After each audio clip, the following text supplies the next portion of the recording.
నీ రాకపోకలందు యెహోవా నిన్ను కాపాడును. కీర్తన 121:8. వాగ్దానమిచ్చిన దేవుడు మాట తప్పనివాడు. నిన్ను కాపాడువాడు కునుకడు నిద్రపోడు. తన దూతలకు ఆదేశించి నిన్ను భద్రపరుస్తాడు.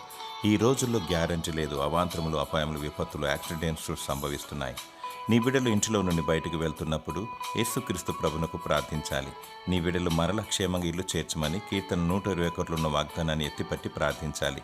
దేవుడు నీ మనవిని ఆలకించి అగ్ని కంచె వేస్తాడు. తన బలిష్టమైన హస్తం క్రింద తన రెక్కల చాటును నిన్ను దాచి ఉంచుతాడు.